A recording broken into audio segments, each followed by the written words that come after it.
Hi folks, Paul Padda with you here on another episode of the Paul Padda Podcast. Today I have a really special guest with us here in Red Chimp Studios, Mr. Ed Faruolo of Vitalinks. Hi, Paul. Hi, Ed. How are you? Thank you for joining us on today's show. That's my pleasure. Thank you. You have a really interesting background and an interesting company. We're going to get into that. Tell our viewers, what is Vitalinks?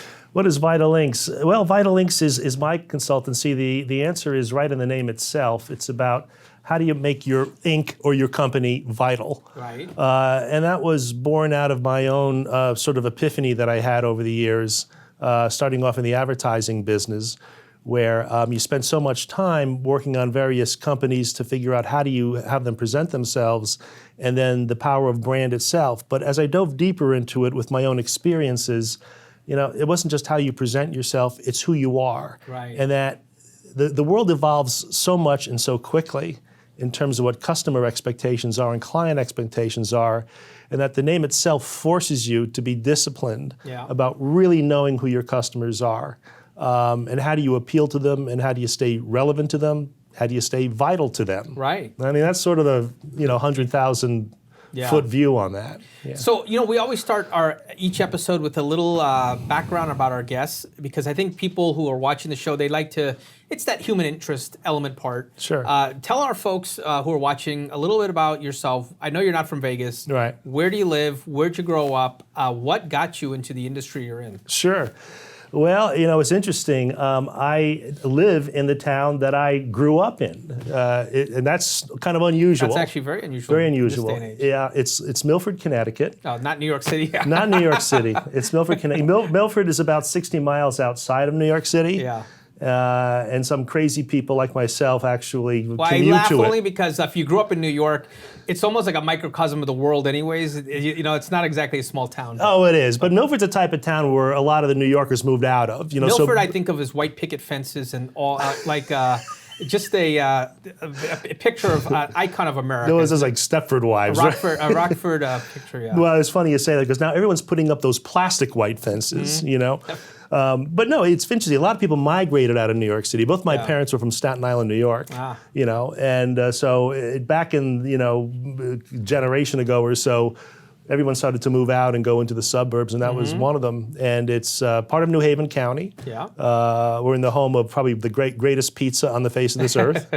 And have some great amenities. So Milford is like about a mile from the shoreline. You can go down there and really enjoy it. It's a beautiful part of the country. Yeah. So I grew up there, worked in New York. And then when I got back, I met my wife, who's my wife, Carol. Yeah. And it's funny because I was commuting to New York, and we were on the second of our third children.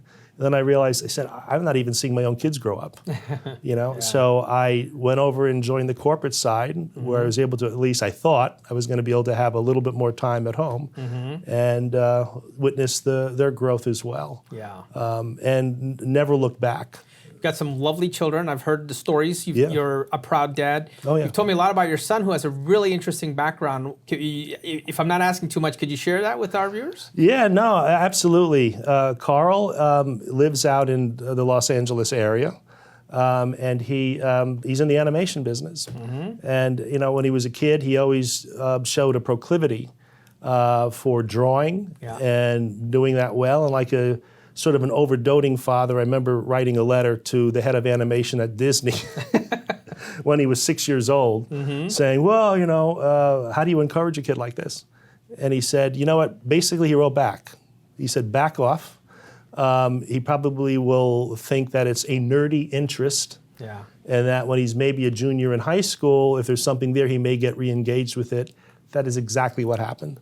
And then when he went out to school out there, he was right near the studios, started knocking on doors, got an internship, and he's worked at almost all the major studios, Cartoon Network, Nickelodeon, Warner Brothers. I can't really disclose where he's headed now, but he's headed somewhere good. Wow, that's really impressive. Yeah. The story resonates with me because you told me about your son, and I was so impressed about his background. But I think for especially parents out there watching the show, this concept of follow your dream and your passion, I think is so important. I think so many people in life get pigeonholed into careers or doing things that what they believe might make someone else proud without living your own life. And you can be a smashing success in anything you do if you're passionate about it. Without a doubt. His is a very interesting case. And we applied it to all three of our children, 2 daughters, the same thing, where it was like, what are you interested in? Yeah. And our oldest daughter, all she ever wanted to do was ride horses. Yeah. And that kept her on the straight and narrow. Sure. And she's in Yale Research right now. And our youngest daughter pursued hers. He's a massage therapist not far from our town. Fantastic. So we have them close to us, and the other guy's 3,000 miles away. And it is, at the core of it, they will do fine. Yeah. Let them discover what they're good at and try to guide them along the way. I see it and I'm involved with some things in our school system still with some organizations, and you see many kids now are so overstressed. And I don't totally understand it. I said, what are you stressed about? You're a young person. Yeah. And I remember people older when I was younger saying, what are you so stressed about? But part of it is that they're being overprogrammed. Yeah. Do this, do that, be in this sport, be in that sport, be in this activity. And they don't have a minute to themselves. And it's creating a problem. It really has. And I actually feel for these young kids these days. I mean, I had a niece who applied to a university, like almost 30 points from a perfect SAT score. She's involved in every extracurricular activity. I said, do you enjoy it? She goes, well, not really, but it's all about building my resume. And I thought, oh my gosh, this kid is 15 years old. She's talking about building her resume. And I think a lot of kids feel that pressure nowadays that they have to kind of brand themselves, if you will. This is a nice segue into our next topic. Yeah. In a way that may be not authentic. And I think it's a tough way, and it's a tough thing to impose on young people. What kind of a society are we creating? Well, it's funny you say that. I just experienced the same exact thing with a focus group that I did. It's related to an education program that I'm involved with at our hometown. And I was interviewing what I'll call the star kids. They had everything, and they even looked good. And I remember there's one young lady who was one of the star lacrosse players. Yeah. And I made mention to her. I said, "Wow, so you really kill it at lacrosse." And she just goes, "I don't even like it." Yeah. I go, "Why do you do it?" Yeah. The answer was the same thing. I just feel as if I'm supposed to. Right. In adulthood, there's going to be enough pressures. There's going to be enough conflicts. Oh, jeez. Yeah. Enjoy it while you can. And that brings me to my next topic. We're going to get into branding because you're the expert in that.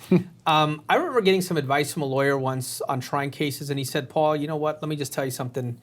This is the hardest advice, but it's the hardest. It seems like a lot of people can't follow this advice, but it's the simplest thing. Be authentic. And I said, well, that's kind of really simple. And he goes, no, what I mean is, don't be a comedian to a jury if you're not a funny guy in regular life, right? Mm-hmm. He goes, don't be a guy who puts on a really fancy suit if that's not how you dress all the time. Because people are going to pick up on the fact that it's not really you. And anybody can be a great lawyer if they're comfortable in their skin. And I kind of think about that a lot sometimes. And that to me is great advice in general, because I think in some ways we're all kind of conditioned to wear masks sometimes. And, we have a persona that we put up in public. We have a home life. Maybe we're a little different there. I think a lot of us wear masks, and there are some people who don't wear that mask. Maybe that's where charisma comes from.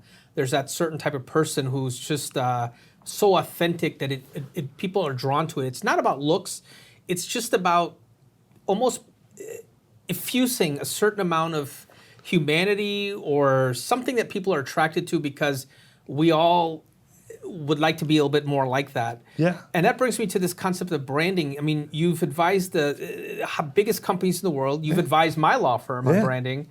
And so, I remember you telling me, like, Paul, whatever your brand is going to be, we have to be authentic to that brand.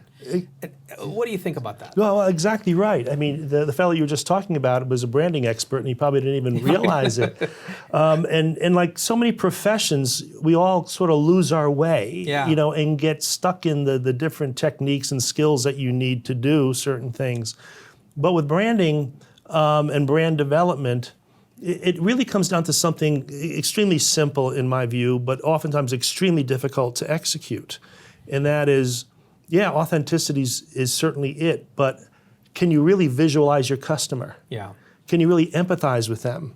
You know, you think about like a Starbucks versus Dunkin' Donuts. The moment I say Starbucks versus Dunkin', immediately you'll get a visual in your head. You're right. You know, one has like, I got to be in my MacBook and look a little cranky hanging out in Starbucks. And Dunkin' Donuts, it's like, I got to grab it quick before I go to the game, right? You can draw it. Yeah. That's not an accident. The only thing they have in common is they sell coffee, stuff that goes with it, and they're in some kind of a building, right? Yeah, right. That's so, but they're going after totally different people, but they're authentic. They're both really good business models, and they live up to it. So really understand who you're appealing to. Who is that customer? I think we were even utilizing the word kinship when we were talking a little bit earlier today. Yeah. And that's not a word to be taken lightly. Kinship is when you can really connect with people who may not be in part of your socioeconomic framework at all, and really be able to do that. So in the simplest terms, what is exactly branding? What is it? Branding itself is really a set of expectations. That's really what it is. It's a set of expectations that people have out there of you, and the experience that you have to build on that. So if you think of two columns, one is expectations and the experience for them to that you need to deliver on. So the expectations, you certainly set that up as a client in terms of what that has to be. What are those expectations, okay? Starbucks, I expect I can hang out in that place and have a good, expensive cup of coffee. Yeah. Expectations, Dunkin', I'm going to go in and get a good cup of coffee and a donut or maybe a chicken salad sandwich, and I'll probably get out of there. Yeah. Expectations, though the experiences line up. And it's true of whatever business that you do. Expectations and then experience. What are the challenges for companies now with respect to branding? Because it seems, the world used to be so hierarchical, and it's now, it's all horizontal. It feels like to me, you could be a small business, you could compete against a Goliath based on branding, the image that you project. We've seen so many examples of that, right? Oh, absolutely. And but it always comes back to that word authentic, and can you also sustain it? Yeah. What's sustainable? You know, I'm hearing words like micro branding now and things like that. Maybe I'm showing my age. What the hell is that? I don't know. It's like the micro stores. Is it a shaving device or something? Oh, good Lord. It's like a brand really survives the test of time. And, year in and year out, and there's very few brands that you can even mention and really figure out that do that, and some really big classic ones that lose it. Think about GE, General Electric, and Sears. You know, Sears wrote the book on the Dream Book. I know. You know, right. And what did they do? They made a decision about 20, 30 years ago, we don't need the Dream Book anymore, because it's too expensive. Oh my goodness. Yeah. That's what everybody thought about. Kodak, another one. Kodak, yeah. Another one, because they couldn't keep up with the change. Yeah. It's easy to criticize and look backwards, but part of it would have been that they were kind of looking at the wrong thing. Sears was looking at, we have these department stores that sell stuff, and it costs too much money now because now people are just going on the internet. Well, that's true, but what they were doing with that catalog was every kid on the face of this earth in November and December was circling things that they wanted that they weren't going to get for Christmas, right? And all these and that thing to be able to project that out. So what they should have been working on more was the essence of that, and how does that translate to other media forms? So the brand stays consistent, but how you do it changes. Yeah. We look at spreadsheets so much in companies, and oftentimes they lose sight of the fact inside those spreadsheets, in those numbers, are living beings. Yeah. That the only thing those numbers are is some kind of a metric related to what's the living being behind that. So when we make those cuts, it's going to have those impacts. You stop making those catalogs, it has profound impact on your brand. The other part of branding that's fascinating to me, Kim Kardashian, she must be a branding genius, because here's a woman that, from what I can tell, is not a musician of any kind, has never acted in a movie. I know. She's built a almost $1 billion empire just by creating a brand around herself. And now, I think as a result of her, what we've seen is a proliferation of people, these Instagram stars. I was following this one guy, I couldn't believe it. I said, what what a genius. He's living a great life. He travels around the world, takes pictures of himself and his girlfriend on different beaches around the world, and people actually pay to advertise on that. Right. And that sustains this guy's lifestyle. And I'm like thinking, why? When I was 18, I was just hitting the books in the library. This guy's got it right. He's smart. But that's branding, right? Well, to an extent it is, but it's a little bit on the gimmickry side of it. What it is, Paul, it's actually the cosmetic side of branding. Yeah. And that part, I've always thought, is the easy part. And and there's people out there that I work with closely in the creative end. They're going to say, "Why did I just say that?" It's not easy, because to do the creative correct is very, very tough, because it's got to be strategically aligned. But it's very easy to come up with, what's the short-term hit? Yeah. So there's nothing wrong with it. There's a lot of these quick hits that are out there. But in the case of the fellow you just mentioned, to me, it's not really a brand until it goes deeper. And he's selling stuff. It's self-promotional. He's promoting. Yeah. Right now it's self-promotional. Right. And so you have to sort of sort that out. And one of the challenges is, with so many of the media opportunities that are out there, it's very easy to sort of follow that path. Yeah. As opposed to really thinking about, okay, who am I truly serving? Yep. Who's out there? And in this case, he's a media channel. Because the advertiser saw it and said, he's got followers. So he's like, it's like, I guess, should I be in here or be in the New York Times with my ad? Yeah, no kidding, that's true. So he's a media channel, is really how he is. Yeah. This is really fascinating stuff. We're going to pick up in a few minutes. Yep. We are going to cut to a break in our segment, what we call Paul Padda for the People, where we throw out some tips. And today we have a special little, I think, showcasing a project that we're really proud of. Paul Padda for the People. This is such a tremendous day to announce Legal Aid Center of Southern Nevada's first inaugural Community Justice Fellowship.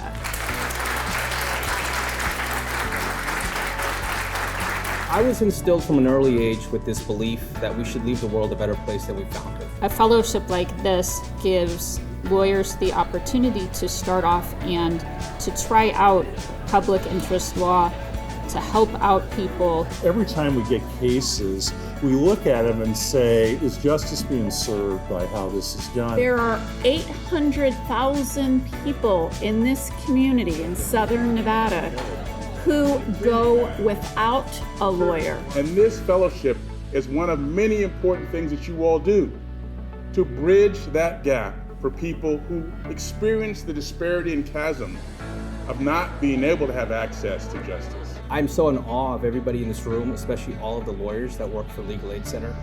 This is a law firm like any other. We're going to make a difference, and we're going to fund this first Community Justice Fellowship. So, Paul Padda, thank you.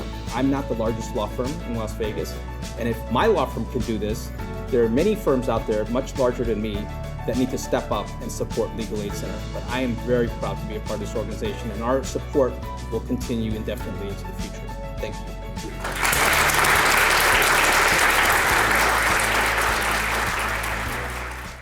Welcome back to Paul Padda Podcast. I have a great guest on today's show, Ed Faruolo. Really honored and privileged to have you with us today, Ed. Thank you. So I got to put this out there for my viewers.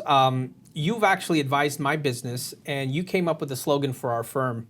It's not about the injury, it's about the recovery. And I cannot tell you how many people, first of all, that was just pure genius on your part. But so many people have called me and complimented me on that theme. Doctors, chiropractors, clients, potential clients. And I'm really amazed at how everybody kind of has their own take on what that means.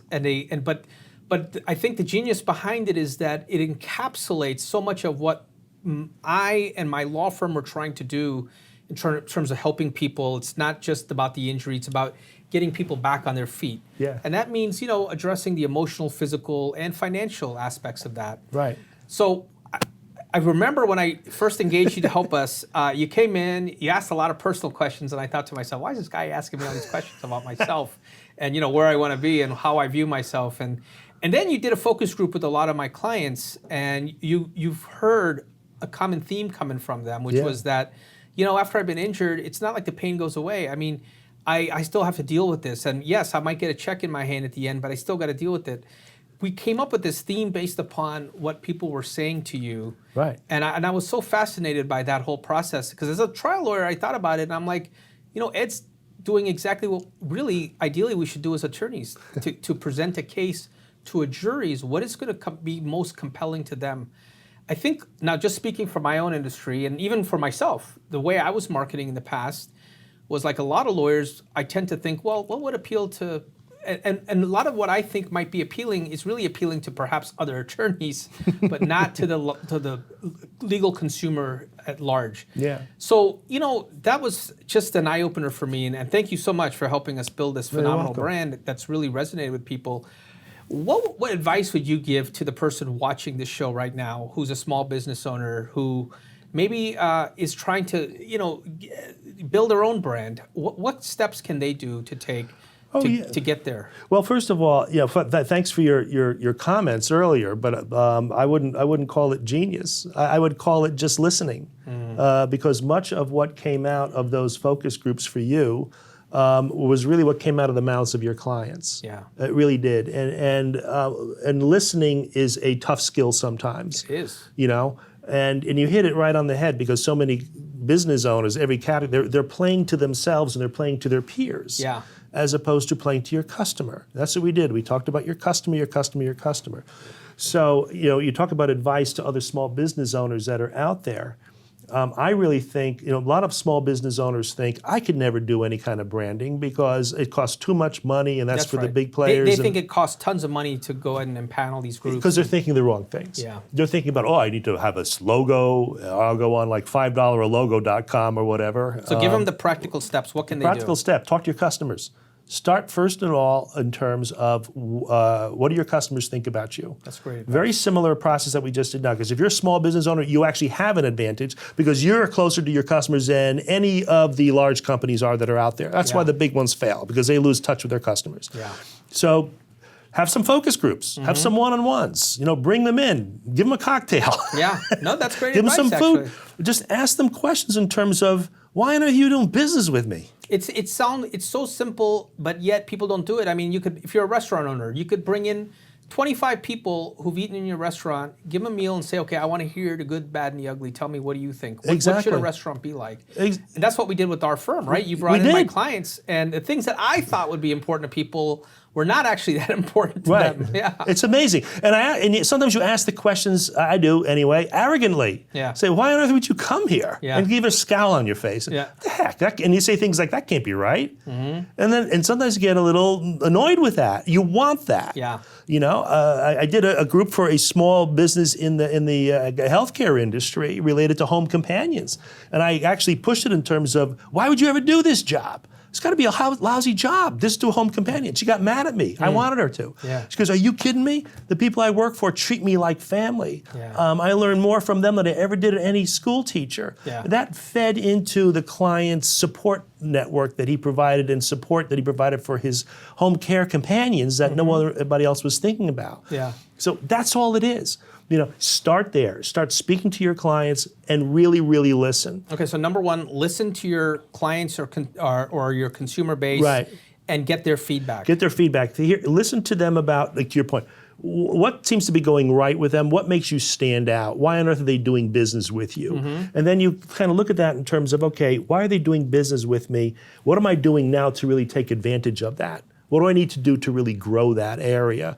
Are there areas that I'm not doing? So I haven't spoken at all at that point about the cosmetics of it in terms of advertising, support services that you can provide. What are those things that you can do for people after they've bought from you, or to make the experience in your store, if you have a store, a little bit more appealing, so that you're truly setting yourself apart? Because what you need to do is to compete on a different level than just a transaction. All right, so number one is listen to your consumers. Listen to the consumers. Get the feedback. Right. Based on that feedback, try to figure out what you can do to set yourself apart from your competitors by providing more value. By providing more value. And what are the things you're doing now to capitalize on more? Yeah. And maybe there's some things that you don't need to do any further. Right. And that's a start. That's just the start. And you get those programs going, and then you sort of build it organically from there. And then at some point, you do get to the cosmetics. Yeah. You know, it's like, you know, suddenly if you're the person that has to wear a suit and then you weren't wearing a suit, it looks kind of weird. But you have to build yourself up to that. And then as you do, then all of a sudden you'll say, I need to present myself in public a little bit differently. Yeah. It will impact what I do with public relations. It will impact what I do in my social media and networking. All of those tools, all those things that people start with should really become almost the last things, because you need to prepare your back room first, really strengthen that. And then you have something really differentiating to talk about.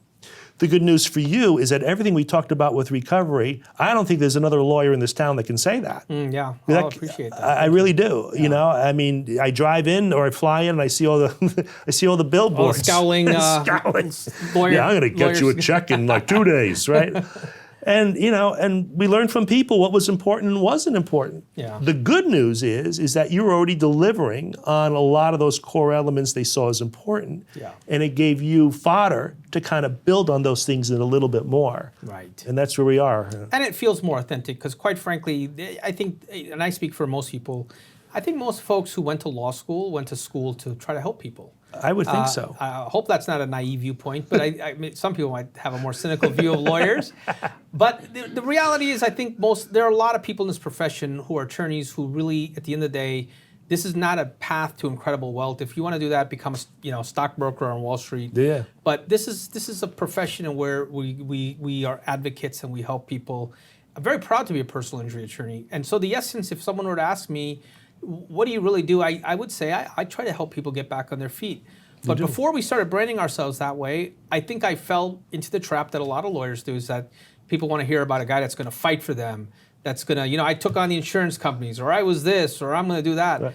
And but that really didn't resonate with a lot of clients that we talked to, and that was really, to me, an incredible eye-opener. I had never seen it that way, and then I realized I was really, so much of my marketing was informed by what I thought I saw from other lawyers and what other lawyers might find appealing. Well, it's interesting because we talked about the questions I was asking you early on, and I think at first when I got David called me and said, "Hey, David Smith called me. Would you come in and talk to Paul?" And I'm thinking, who's this? What the heck is this? Paul Padda guy. And I'm looking at on the web and I'm saying, and you had sort of call Paul stuff. I said, what am I going to tell him? What am I going to do? And I said, no, this is interesting. Because he goes, no, this is a different person. This is a challenge. Well, it's a challenge. This is a different company. And it's true, And that's you're the type of client I like to work with. It's complex. It's not simple stuff like I'm selling a bar of soap off of a shelf. I just insulted the consumer packaging The guys at industry. Dove are like, what? Yeah, who's this guy? But it's complex. It's deeper. And a lot of those issues kind of challenge your brain a little bit more, but you're able to utilize those same disciplines. Speaking of soap, I remember growing up watching those Irish Spring commercials, and that stuff stayed in my head. I was thinking, wow, if you use this soap, you're going to be really clean. It's going to be like an Irish Spring, and there's going to be a donkey braying in the background, and beautiful sunshine, and you're out there in the middle of some countryside. And what did those things? And what was beautiful about that industry at that point? They were geniuses at really being able to find out what is that dot in your head, in your soul. What is that dot in your soul for people to appeal to? They take you to a warm place that you find appealing, right? Right. It becomes part of that brand. Right. That piece in your brain that just connects. Yeah. And as I said before, unfortunately, oftentimes that's just been squandered on the advertising part. That's right. What are those things that once you get entered into the body that way, how can you grow it even further? And that's what all these different things do. And you're going to have to make a promise. And that promise is you have to come back on the show. Because I'd love to. Honestly, we could spend another 5 hours. There's so much to cover. And it's stuff that's so relevant to not only businesses, but even individuals. People brand themselves too. I mean, even in the service industry, everything is branding, it seems to me, these days. And right. It's always been that way. But I think we have a greater consciousness about it. Right. And it's not gimmicky, and it's not about making money only. It's also about just projecting something that appeals to people's needs. Right. Right? Exactly. Thank you so much. Thank you. This has been so informative. Thank you, Paul. Thank you. Ed. Bye. All right, folks, that's a wrap for another episode of the Paul Padda Podcast. Until next time, we'll see you then. Stay warm, stay cool, stay safe. It's not about